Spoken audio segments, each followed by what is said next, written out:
نحمدہ و نصلی علی رسولہ الکریم اما بعد فاعوذ باللہ من الشیطان الرجیم بسم اللہ الرحمن الرحیم۔ جیسا کہ آپ بھائیوں کو علم ہے کہ ہم ایک اللہ کے نبی علیہ السلام کی ایک حدیث مبارکہ روزانہ آپ تک پہنچاتے ہیں، اور اللہ کے نبی علیہ السلام کی جو دعا ہے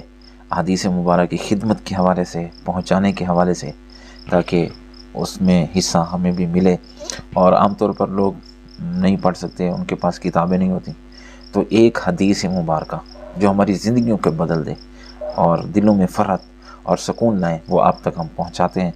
تو خود بھی سنا کریں، آگے لوگوں تک پہنچایا کریں، کیونکہ اللہ کے نبی علیہ السلام کی دعا ہے نظر اللہ عبدا سمع مقالتی، جس تک میری بات پہنچے وہ آگے پہنچائے، اس کو تر و تازہ رہے، اس کا چہرہ حشاش و پشاش رہے، اور قیامت کے دن اس کے لیے بہت بڑا اجر ہے یقیناً احادیث مبارکہ کی خدمت کے حوالے سے۔ تو یہ ایک خلوص دل سے معمولی سی کاوش ہے کہ آپ تک ایک حدیث پہنچاتے ہیں اللہ کے نبی علیہ السلام کی۔ تو آج کی جو حدیث ہے وہ حضرت ابو ہریرہ رضی اللہ تعالیٰ عنہ سے یہ روایت ہے۔ اللہ کے نبی علیہ السلام نے فرمایا ما یزال البلاء بالمؤمن والمؤمنۃ فی نفسہ وولدہ ومالہ حتی یلقی اللہ تعالی وما علیہ خطیۃ۔ اللہ کے نبی علیہ السلام نے فرمایا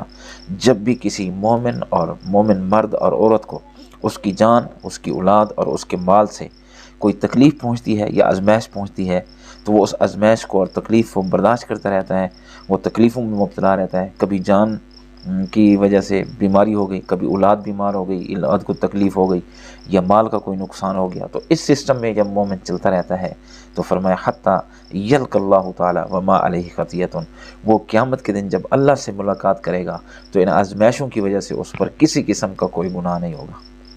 آپ دیکھیں کہ آزمائش بھی ایک طرح کی مومن پر نعمت ہے، مانگنی نہیں چاہیے، لیکن جب آ جائے تو اس پر صبر کرنا چاہیے۔ ہمیں کوئی تکلیف پہنچتی ہے ہم پریشان ہوتے ہیں، ہمیں کوئی مصیبت پہنچتی ہے تو ہم کتنے غمزدہ ہوتے ہیں، ہونا چاہیے، لیکن اس پر اگر صبر کر لے تو اس کا نتیجہ کیا ہے کہ قیامت کے دن اس پر کوئی گناہ نہیں ہوگا۔ اس کا مطلب ہے چھوٹی سی تکلیف، چھوٹی سی پریشانی جب ہمارے اوپر آتی ہے، کسی قسم کی کوئی مشکل آ جاتی ہے، تو میرے بھائیوں جب اس طرف بھی ذہن جانا چاہیے کہ اس سے ہمارے گناہ معاف ہو رہے ہیں، حتیٰ کہ کانٹا بھی اللہ کے نبی علیہ السلام فرمایا جب چبھ جاتا ہے تو اس سے وہ مومن کے گناہوں کا کفارہ ہو جاتا ہے۔ تو گویا کہ ایک لحاظ سے یہ بھی اللہ کی مدد ہے۔ تو مومن پر جب یہ چیزیں آتی ہیں تو وہ بطور آزمائش ہوتی ہیں، اور آزمائش جب ہوتی ہے تو اس سے اس کے درجات بلند ہوتے ہیں، گناہ معاف ہوتے ہیں۔ اور یہ حدیث ترمذی شریف میں موجود ہے 2399 نمبر، مسند احمد کی دوسری جلد میں یہ حدیث موجود ہے، 45 نمبر بھی ہے اور 287 نمبر بھی ہے، اور مستدرک للحاکم میں جلد 1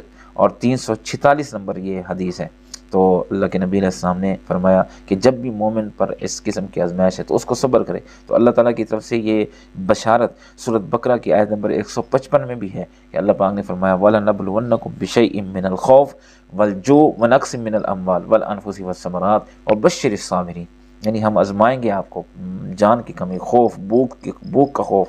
جانوں کا خوف، پھلوں کی کمی، تمہاری آزمائش کریں گے۔ صبر کرنے والوں کے لیے خوشخبری ہے، آزمائش سے گناہ معاف ہوتے ہیں بشرطے کہ بندہ اس پر صبر کرے اور شکوہ وغیرہ نہ کرے۔ آزمائش بھی اللہ تعالیٰ کی طرف سے بندوں پر ایک قسم کی رحمت ہے، اور وہ دنیا کی تکلیف پر بندے کے گناہ معاف کر دیتا ہے، اور اس طرح آخرت میں ان کے درجات کو بلند کر دیتا ہے۔ تو یہ ایک ایسی پیاری حدیث جو دلوں کو تسلی دیتی ہے کہ ہم پریشان ہوتے ہیں بھوک کی وجہ سے، چیزوں کی وجہ سے، جب حالات آتے ہیں تو اس پر بھی اگر صبر کر لیا جائے تو اللہ پاک اس کی وجہ سے گناہوں کو معاف کر دیتے ہیں۔